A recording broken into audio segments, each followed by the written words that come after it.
Halo semuanya, salam sejahtera untuk kita semua. Perkenalkan, nama saya Aurel Devina Wijayanto. Saya merupakan mahasiswi Sistem Informasi dari Institut Teknologi Harapan Bangsa Bandung. Pada video kali ini, saya akan mempresentasikan review paper yang berjudul Big Data Analytics in Food Industry, a State of the Art Literature Review. Berikut adalah identitas papernya, di mana paper ini ditulis oleh Aftab Siddiq bersama teman-temannya dan dirilis di jurnal NPJ Science of Food, publishernya Nature Portfolio, dan dirilis pada tahun 2025.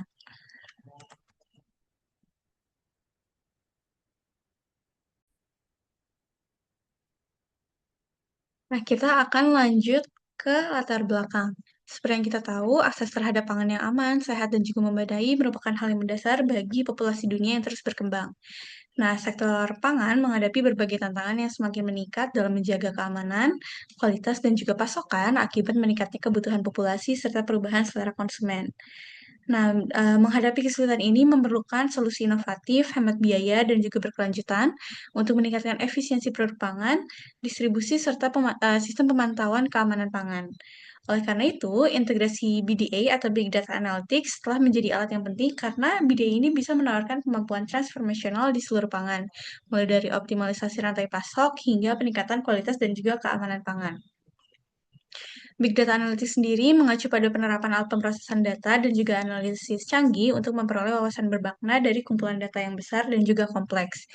Kalau di industri pangan sendiri, BDA bisa memberikan wawasan yang dapat ditindaklanjuti untuk meningkatkan teknik pengolahan pangan. Selain itu, bisa juga untuk mengurangi limbah, mengoptimalkan pengendalian persediaan, serta menjamin kepatuhan terhadap regulasi keamanan pangan. Sebagai contoh, melalui pemantauan secara real-time terhadap produksi dan juga logistik rantai pasok, BDA ini bisa mengurangi inefisiensi dan juga meningkatkan keterlacakan produk pangan, sehingga kualitas dan juga keamanan pangan ini bisa secara keseluruhan bisa meningkat. Nah, penerapan teknik BDA ini telah meningkat secara progresif di industri pangan. Investasi dalam BDA sendiri dan juga AI telah meningkat 27% dari tahun 2018 menjadi 33,9% pada tahun 2019 dengan nilai sektor mencapai 169 miliar dolar AS pada tahun 2018 dan diperkirakan akan mencapai 274 miliar dolar pada tahun 2022. Walaupun minatnya terus meningkat, tapi masih banyak kekurangan sintesis komprehensif dalam literatur mengenai penggunaan spesifik, efektivitas, serta tantangan big data analytics dalam machine learning di industri pangan. Tinjauan sistematis ini bertujuan untuk menutup kesenjangan tersebut dengan menggabungkan literatur mengenai penerapan BDA dan juga machine learning dalam kesenjangan pangan, kualitas, serta pengolahan pangan.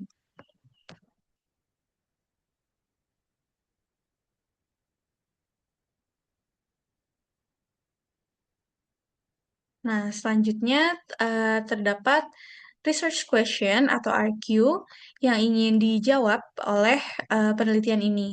Di mana untuk RQ satunya ini, apakah algoritma machine learning atau algoritma machine learning mana yang paling bermanfaat dalam meningkatkan keamanan dan juga kualitas di industri pangan? Lalu untuk RQ2, proses BDA apa yang paling sering digunakan dalam pengolahan pangan dan apa saja dampaknya? Lalu untuk pertanyaan ketiga atau R ketiga adalah apa tantangan utama dan juga keterbatasan dalam penerapan big data analytics dan juga machine learning di industri pangan. Nah, kajian komprehensif ini tuh penting karena penelitian sebelumnya masih terfragmentasi dan juga seringkali hanya berfokus pada teknologi tertentu atau analisis kasus yang terpisah. Jadi belum ada yang BDA sama machine learning secara khusus. Jadi artikel ini bertujuan untuk mengkaji secara menyeluruh penggunaan, manfaat, dan juga tantangan BDA serta machine learning di industri pangan. Nah, selanjutnya kita akan lanjut ke metodologinya. Nah, jadi untuk sumber datanya sendiri ada dari Scopus, Web of Science, IEEE, Explore, Science Direct, dan juga Google Scholar. Di mana kata kunci yang digunakan adalah Big Data Analytics, Machine Learning in Food Industry, dan juga ada IoT dan juga blockchain. Di mana rentang waktu sumber datanya ini mulai dari 2010 hingga 2024. Nah, selanjutnya ada kriteria inklusi dan juga eksklusi, di mana kriteria jurnal yang diterima adalah jurnal-jurnal yang berfokus pada BDA atau machine learning di industri pangan. Lalu artikel, jurnal, atau proceeding yang bereputasi, dan juga ada data empiris atau studi kasus.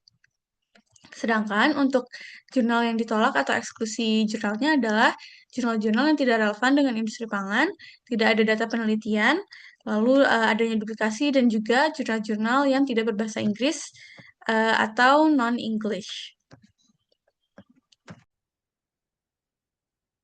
Nah, selanjutnya masih di pembahasan metodologi, kita akan membahas eh, ekstraksi data dan juga sintesis data. Sintesis data.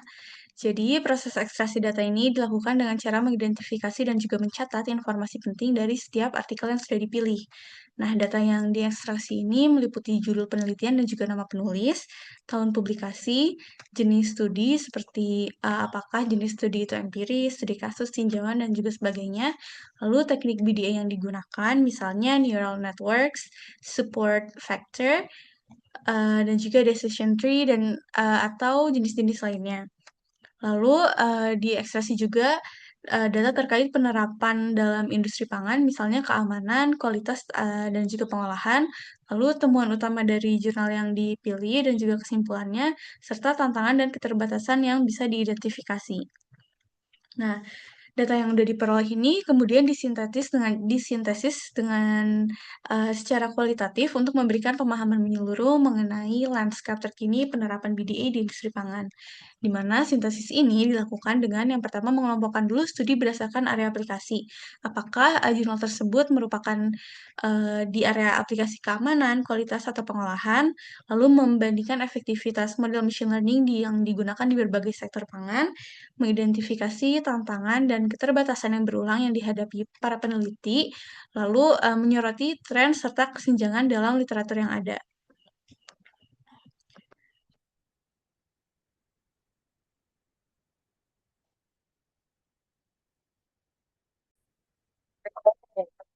Selanjutnya, food industry data. Nah, integrasi teknologi modern seperti cloud computing, sensor nirkabel, blockchain, dan juga IoT ini meningkatkan ketahanan sistem pangan dengan meminimalkan delay dan juga memastikan kepatuhan safety norms. Lalu, untuk pengaplikasian IoT dan juga smart technologies di agriculture dan juga food production ini, contohnya ada sensor, di mana sensor ini bisa memantau kelembapan tanah, suhu serta kesehatan hewan ternak melalui tanda-tanda vital. Lalu bisa juga menerapkan drone, misalnya pakai kamera multispektoral ini untuk mengidentifikasi defisit nutrisi, lalu serangan hama, dan juga stres air pada tanaman. Lalu ada sistem irigasi pintar atau SIS. Nah, SIS ini tuh bisa digunakan untuk mengatur penggunaan air secara otomatis berdasarkan data real time, sehingga tidak ada lagi inefisiensi penggunaan air. Nah, IoT in food manufacturing and supply chains. IoT di food manufacture dan juga supply chains ini bisa digunakan untuk memantau kondisi, misalnya dengan cara menggunakan sensor, khususnya suhu dan juga kelembapan, agar kondisi dari bahan pangan ini tetap dalam kondisi optimal. Lalu, blockchain juga bisa digunakan untuk membuat catatan transaksi yang tidak dapat diubah agar bisa meningkatkan keterlacakan produk. Lalu, manajemen inventaris, di mana penggunaan label seperti RFID ini bisa membantu memantau stok.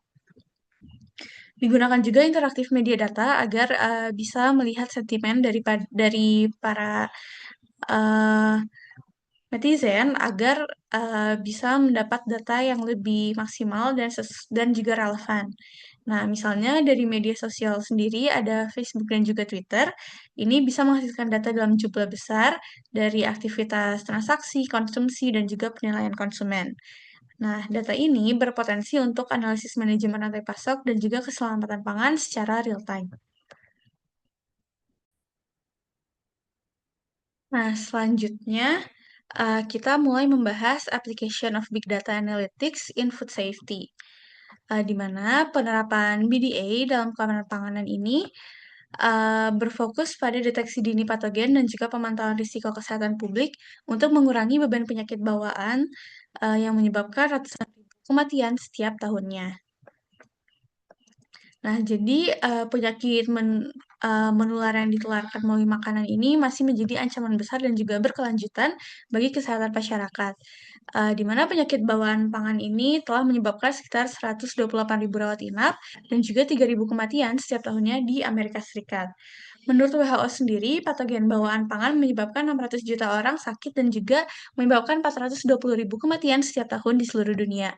Sedangkan di Eropa sendiri, penyakit bawaan pangan yang paling umum ini ada namanya Campylobacteriosis, diikuti Salmonellosis, Yersiniosis, infeksi Shiga toxin, producing Escherichia coli atau STEC, dan juga Listeriosis. Di tahun 2020, listeriosis ini memiliki proporsi rawat inap tertinggi di antara kasus penyakit bawaan pangan lainnya. Nah, mengapa ini menjadi salah satu alasan kenapa penting adanya deteksi dini, di mana deteksi dini organisme berbahaya dan juga jumlah mikroba ini bisa meningkatkan keamanan pangan serta juga mencegah wabah. Metode standar emas ini bisa membantu untuk mengidentifikasi patogen, tetapi juga memerlukan waktu yang lama dan juga tenaga kerja yang tinggi. Di mana hal ini membuat perusahaan makanan seringkali harus melepas produk ke pasar sebelum memperoleh hasil mikrobiologi yang lengkap, terutama untuk produk-produk segar. Nah, metode cepat seperti teknologi spektroskopi ini sebenarnya telah tersedia lebih dari 1 dekade, tapi masih terdapat hambatan untuk menggantikan metode konvensional, di mana hambatan-hambatan utamanya ini meliputi membutuhkan tenaga ahli terlatih, lalu juga peralatannya masih tergolong mahal, prosedurnya juga rumit, terutama di prosedur peranalisis, proses berbasis DNA yang mahal dan juga kompleks, yang menyebabkan, ini menjadi suatu kesulitan. Selain itu, ada juga kesulitan dalam mengolah dataset besar berasal dari variasi data yang berasal dari banyak sumber. Karena, digunakan untuk analisis multivariat, yaitu analisis gabungan banyak variabel dan variabel penjelas untuk memahami pola data secara menyeluruh. Tahapan umum dari analisis multivariat ini dimulai dari prapemrosesan data dulu biar datanya clean, lalu data dimodelkan. Tapi ada juga metode lain yang sering digunakan seperti PCA atau Principal Component Analysis, Cluster Analysis, Linear Discriminant Analysis atau sering disebut LDA, lalu ada PLS atau Partial Least Squares. Nah, metode-metode ini tuh sering tumpang tindih dengan machine learning karena sama-sama digunakan untuk menganalisis data berdimensi tinggi. Contoh penerapan BDA dalam keamanan pangan ini seperti deteksi pembusukan daging, di mana dari jurnal sendiri disebutkan bahwa menggunakan fluorescence spectroscopy pada sampel daging yang disimpan di suhu 4 derajat Celcius dan juga 15 derajat Celcius. Lalu data ini diproses menggunakan multivariate curve resolution atau MCRALS untuk menganalisis perubahan fluoransi yang berkaitan dengan kandungan EADH, indikator pembusukan daging. Yang kedua adalah identifikasi patogen dengan menggunakan neural networks. Di mana pada paper disebutkan salah satu referensinya yaitu Marcos Martinez bersama teman-temannya, mereka mengembangkan metode berbasis laser induced breakdown spectroscopy atau LIBS dan backpropagation neural network yang digunakan untuk mendeteksi bakteri-bakteri seperti Escherichia coli, Salmonella typhimurium, dan juga Pseudomonas aeruginosa. Nah, model multilayer perceptron 3 lapis ini berhasil mengidentifikasi sampel yang dikenal maupun tidak dikenal dengan akurasi hingga 100%, walaupun ukuran sampel penelitian ini masih kecil. Yang ketiga ini kombinasi 3D search dan juga LIBS. Di salah satu referensi pada penulis ini, yang itu Liao dan teman-temannya mengembangkan metode untuk mendeteksi 4 spesies bakteri dengan menggunakan gabungan 3D search untuk diagnosis kualitasnya dan juga menggunakan LIBS untuk kuantifikasi jumlah bakterinya. Metode ini kemudian dianalisis dengan PCA dan juga hierarchical cluster analysis dan berhasil melakukan klasifikasi secara akurat. Nah, selanjutnya kita akan membahas Big Data Analytics in Food Processing. Nah, untuk Big Data Analytics dalam pengolahan pangan, sebenarnya istilah pengolahan pangan atau food processing sendiri mengacu pada berbagai proses seperti penguapan, perebusan, pemanggangan, pembekuan, dan juga hingga pengemasan dengan atmosfer yang sudah termodifikasi. Teknik-teknik ini digunakan untuk memperpanjang umur simpan dan juga meningkatkan kualitas pangan. Karena memiliki potensi ekonomi yang sangat besar, industri pengolahan pangan ini jadi berkembang pesat dan menjadi segmen terbesar dalam sektor pangan global. Jika dilihat berdasarkan laporan pada tahun 2019, nilai industri ini sendiri sudah mencapai 11,7 triliun US dollar dan diperkirakan tumbuh dengan CAGR sebesar 5% dari tahun 2020 hingga 2027. Nah, kenapa bisa bertumbuh secepat ini? Sebenarnya pertumbuhan ini tuh didorong oleh peningkatan populasi dunia, perubahan gaya hidup, kondisi pandemi, permintaan kualitas pangan yang lebih baik. Namun, industri ini juga masih menghadapi berbagai tantangan, seperti kenaikan biaya bahan baku, kenaikan biaya energi, keterlambatan proses produksi, dan juga penurunan kualitas produk akibat gangguan proses. Nah, ini adalah keterbatasan yang teridentifikasi. Sebenarnya banyak peneliti yang telah mengembangkan model konvensional untuk manufaktur pangan, tapi penerapannya ini tuh terbatas karena sangat bergantung pada jenis bahan baku, produk akhir, dan juga proses yang digunakan. Nah, ada beberapa model tradisional yang umum digunakan, seperti Page Model, Henderson and Pebys Model, Lewis Model, Newton Model, Response Surface Methodology, di mana model-model ini biasanya digunakan untuk memprediksi perpindahan kelembapan, lalu kelebihan dari model ini itu sederhana, mudah diterapkan, biaya relatif murah, tapi sayangnya kekurangannya itu sulit menangani dataset besar dan juga kompleks sehingga menggunakan asumsi yang terlalu sederhana, di mana menganggap sistem pangan ini homogen dan seragam dan kurang akurat pada sistem nyata dan juga kompleks. Sebagai contoh, misalnya di Lewis Model mengasumsikan hubungan linear antara waktu pengeringan dan juga kadar air. Padahal pada produk berpori-pori seperti biji-bijian dan juga penurunan kadar air sering bersifat nonlinear karena adanya hambatan divisi internal. Nah, jadi terjadilah masalah adaptasi model tradisional, di mana model tradisional yang bersifat statis dan perlu dikalibrasi ulang ini setiap kali ada perubahan, maka ia memerlukan resep baru, bahan baku baru, suhu proses berbeda, dan juga metode produksi yang baru. Lalu dari Newton Model sendiri, contohnya untuk memprediksi kehilangan kadar air saat penggorengan yang harus dikalibrasi ulang bila jenis minyak, adonan pelapis, dan juga suhu penggorengan ini berubah. Di mana hal ini membuat model tradisional kurang cocok untuk industri modern yang bergerak cepat dan juga sering berinovasi. Nah, keunggulan machine learning dan pengolahan pangan ini, dia berbeda dengan model statis. Machine learning itu bersifat berbasis data dan juga mampu menganalisis data multidimensi dalam jumlah besar. Keunggulannya itu dia bisa menemukan pola-pola tersembunyi, karena kan machine learning ini, dia, mampu menemukan hubungan kompleks antar variabel yang sulit ditemukan di model tradisional. Lalu machine learning juga bisa mengatasi sistem nonlinear, misalnya interaksi antar bahan baku, suhu, kelembapan. Machine learning ini bisa memodelkan tanpa asumsi-asumsi sederhana yang ada di model tradisional. Lalu yang ketiga ini prediksi umur simpan bisa diprediksi oleh shelf life oleh machine learning berdasarkan suhu, kelembapan, jenis kemasan, dan juga kondisi penyimpanan. Machine learning juga adaptif terhadap kondisi baru, di mana model machine learning ini bisa secara terus-menerus dilatih ulang menggunakan data baru tanpa perlu kalibrasi manual yang rumit seperti pada kondisi tradisional. Dengan machine learning, kita juga bisa melakukan monitoring secara real time, di mana machine learning bisa digunakan bersamaan dengan sensor IoT untuk pemantauan proses produksi secara langsung. Nah, contoh implementasi industrinya sendiri seperti di perusahaan besar Nestle dan juga Kellogg's, di mana kedua perusahaan besar ini telah menggunakan machine learning untuk menganalisis data sensor sehingga sudah terbukti untuk meningkatkan kualitas produk, stabilitas produk, umur simpan, dan juga optimalisasi bahan baku. Nah, selain itu karena, keunggulan-keunggulan dari machine learning tadi, eee kita jadi bisa meningkatkan tekstur, rasa, dan juga nilai gizi dari bahan pangan.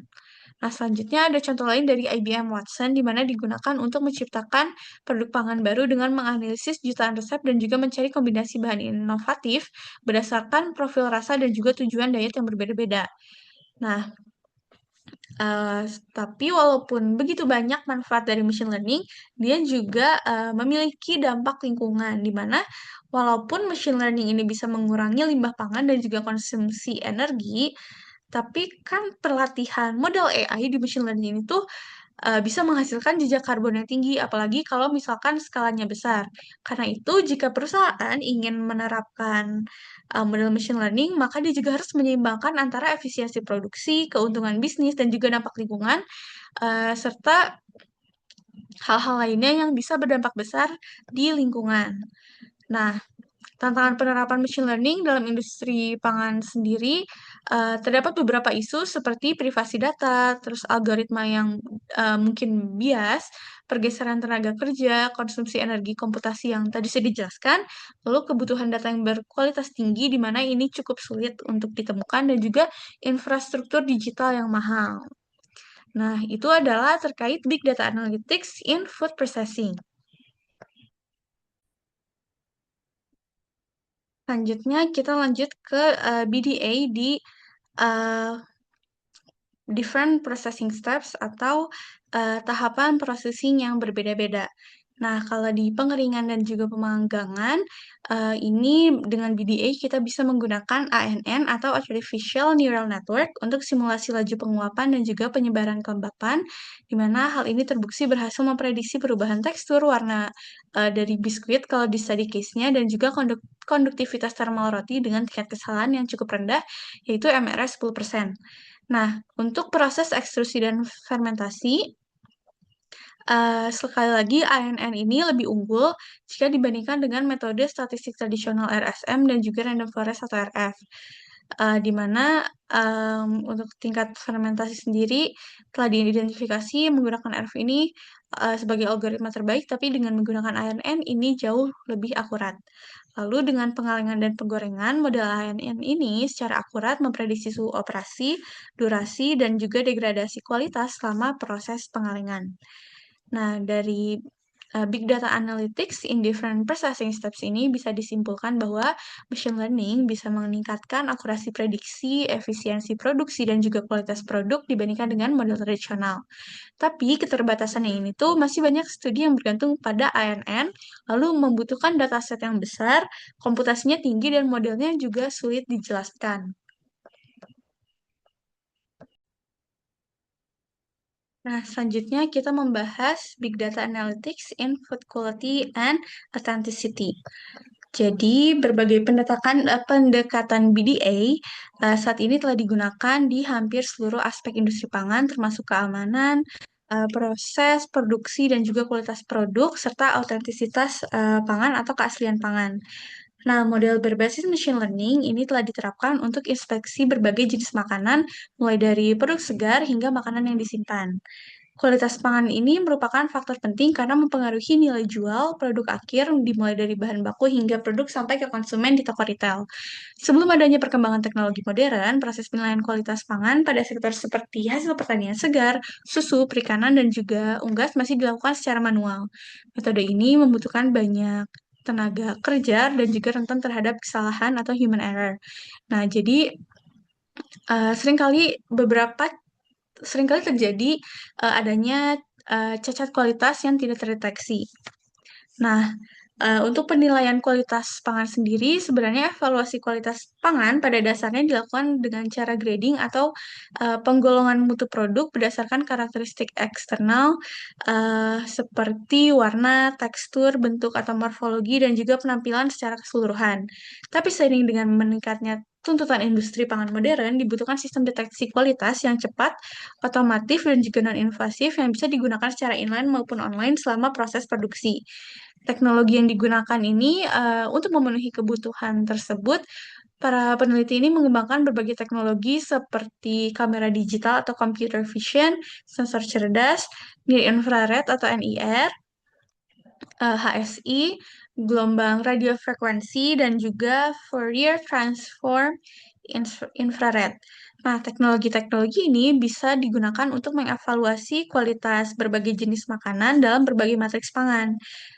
Dan di sini peran Big Data Analytics, walaupun sistem deteksi modern ini bisa sangat membantu, tapi penerapannya masih menghasilkan dataset dalam ukuran yang besar dan juga kompleks. Oleh karena itu, disinilah Big Data Analytics bisa berperan penting, di mana BD ini dapat digunakan untuk mengolah data dalam jumlah besar, menemukan pola dalam kualitas produk, lalu mendeteksi cacat produk secara otomatis, mendukung pengambilan keputusan, dan meningkatkan konsistensi mutu pangan.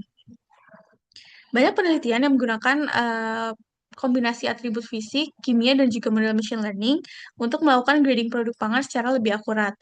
Nah, untuk BDA in Food Quality and Authenticity ini, tantangan utamanya itu ada metode deteksi cepat sering menghasilkan data yang mengandung redundansi atau berulang, noise atau gangguan, informasi yang tidak relevan, dan juga data mentah yang belum dilakukan pre-processing atau belum dibersihkan. Nah, masalah ini tuh jadi tantangan besar dalam feature extraction, yaitu ketika memilih variabel penting yang benar-benar berhubungan dengan kualitas pangan. Nah, selanjutnya adalah hasil dan pembahasan. Nah, hasil dan pembahasan di slide ini terdiri dari jawaban atas research question, di mana untuk Arki 1 yang berisi pertanyaan apa saja aplikasi utama BDA dalam industri pangan, hasil analisis menunjukkan bahwa aplikasi BDA dalam industri pangan mencakup keamanan pangan, jaminan kualitas, dan juga efisiensi proses produksi. Berbagai penelitian ini telah menunjukkan bahwa model AI dan juga ML digunakan untuk analitik prediktif, otomatisasi proses, serta pemantauan secara real-time. Sebagai contoh, beberapa studi menyoroti penggunaan perangkat IoT untuk memantau kondisi pencemaran makanan. Sementara, studi lainnya berfokus pada teknologi blockchain untuk meningkatkan ketelusuran rantai pasok. Model machine learning seperti SVM atau Support Vector Machine, lalu ada neural network dan juga decision tree ini sering digunakan untuk memprediksi parameter kualitas pangan serta mendeteksi kontaminan. Tapi sebagian besar penelitian masih berfokus pada pengembangan kerangka konseptual saja dan juga belum banyak divalidasi dalam kondisi nyata industri. Nah, sedangkan untuk pertanyaan kedua atau RQ2 adalah tentang seberapa efektif model machine learning dalam meningkatkan kualitas keamanan dan juga proses pangan. Efektivitas model machine learning ini sebagian berbeda-beda tergantung pada bidang penerapannya. Nah, kalau neural network dan juga SVM ini tuh sudah terbukti efektif dalam memprediksi pembusukan, mendeteksi patogen, serta mengklasifikasikan produk berdasarkan kualitasnya. Nah, di sini nih uh, ditunjukkan potensi besar machine learning dalam membantu industri pangan menjadi lebih cepat, akurat, dan juga efisien. Tapi ada beberapa keterbatasan juga yang ditemukan, yaitu kurangnya validasi real time karena banyak mode atau model yang hanya diuji di lingkungan terkontrol, kompleksitas algoritma yang sulit diterapkan di fasilitas pengolahan pangan tradisional, serta ketergantungan akurasi model pada kualitas dan juga jumlah data yang tersedia. Nah, tapi kalau secara keseluruhan sendiri, sebenarnya model machine learning ini memiliki potensi tinggi, tetapi masih banyak membutuhkan penelitian lebih lanjut di lingkungan industri nyata. Yang terakhir, pertanyaan ketiga adalah tantangan apa saja terkait dengan implementasi praktis dari teknik BDA. Nah, beberapa tantangan utama dalam penerapan BDA di industri pangan ini sudah berhasil diidentifikasi, yaitu yang pertama, kualitas dan ketersediaan data masih menjadi masalah karena adanya keterbatasan akses terhadap data yang akurat dan juga berkualitas tinggi. Yang kedua, kurangnya infrastruktur teknologi modern di fasilitas pengolahan pangan menjadi hambatan dalam penerapan solusi BDA. Yang ketiga adalah biaya implementasi yang tinggi, terutama untuk pemasangan perangkat IoT dan juga pemeliharaan sistem. Dan keempat, adanya kesenjangan keterampilan, yaitu kebutuhan akan tenaga kerja yang memiliki kemampuan khusus dalam mengelola dan juga menganalisis big data. Nah, tapi untuk mengatasi tantangan-tantangan ini, penelitian di masa depan, penulis katakan dapat berfokus pada pengembangan solusi yang lebih hemat biaya serta program pelatihan untuk meningkatkan kompetensi sumber daya manusia. Nah, selanjutnya berikut adalah analisis jaringan dan juga kata kunci. Nah, tema sentral dari sini adalah AI, lalu ada big data dan juga ada IoT. Nah, ketiga hal ini merupakan simpul pusat yang menghubungkan berbagai domain seperti analisis prediktif dan juga deteksi patogen. Untuk klaster teknologinya sendiri, blockchain secara intrinsik terkait dengan rantai pasok keterlecakan, sementara untuk smart agriculture terkait erat dengan sustainability atau keberlanjutan. Nah, jika kita analisis katanya, istilah seperti data dan juga processing ini cukup mendominasi, di mana menunjukkan peran krusial pemrosesan data dalam menjamin keamanan pangan. Research gaps-nya itu terdapat pada kurangnya validasi lapangan, di mana banyak studi berhenti pada pengembangan kerangka konseptual tanpa pengujian praktis. Lalu, kurangnya riset yang berfokus pada penciptaan algoritma baru yang khusus dirancang untuk tantangan unik di industri pangan. Yang ketiga adalah kurang fokus pada keberlanjutan, di mana tema keberlanjutan dan pertanian cerdas masih jarang dieksplorasi dibandingkan topik keamanan pangan. Nah, rekomendasi dari penulis sendiri yaitu mendorong kolaborasi interdisipliner antara pakar data dan juga ilmuwan pangan, lalu mengembangkan solusi yang hemat biaya agar UMKM juga bisa menerapkan teknologi machine learning dan juga big data. Lalu mengintegrasikan kurikulum literasi data dan machine learning ke dalam pendidikan ilmu pangan untuk mengatasi kesenjangan keahlian. Nah, kesimpulannya, teknologi BDA dan juga ML adalah kunci transformasi industri pangan untuk menjamin keamanan, kualitas, dan juga efisiensi produksi yang lebih tinggi. Penggunaan metode seperti ANN dan juga SVM ini sudah terbukti sangat akurat dalam mendeteksi patogen dan juga memprediksi pembusukan. Namun, penerapannya ini masih terkendala oleh masalah transparansi algoritma, lalu serta kebutuhan infrastruktur dan juga biaya yang besar bagi pelaku industri kecil atau UMKM. Sekian dari saya, terima kasih.